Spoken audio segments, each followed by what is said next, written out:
दरवर्षीप्रमाणे याही वर्षी वारकरी पांडुरंगाचं दर्शन घेण्यासाठी पंढरपुरात दाखल होणार आहेत.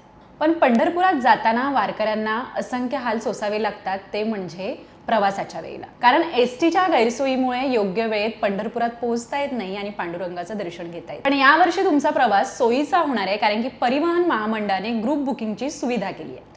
ग्रुप बुकिंगची सुविधा काय आहे त्यासाठी हा व्हिडिओ नक्की पहा. आषाढी वारीला विठ्ठल दर्शनासाठी पुण्यातून पंढरपूरला जाणाऱ्या वारकऱ्यांची संख्या जास्त असते. त्यामुळे वाढत्या प्रवाशांची संख्या लक्षात घेता पुण्यातून 700 बस पंढरपूरसाठी सोडण्याचं नियोजन करण्यात आले.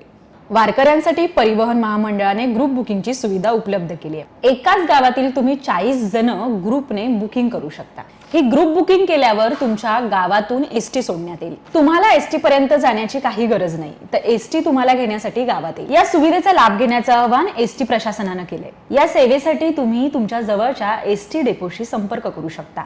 तर तुम्ही ग्रुप बुकिंगची सुविधा घेऊन परिवहन महामंडळातर्फे 40 जण एकत्र पांडुरंगाच्या दर्शनाला जाऊ शकता. तर हे परिवहन महामंडळाचं ग्रुप बुकिंग तुमच्या पांडुरंगाच्या भेटीचा जो प्रवास आहे ते सुखकर करणार आहे. तर तुम्ही ह्या योजनेचा लाभ घ्या आणि अगदी सुखरूपपणे पांडुरंगाचं दर्शन घ्या.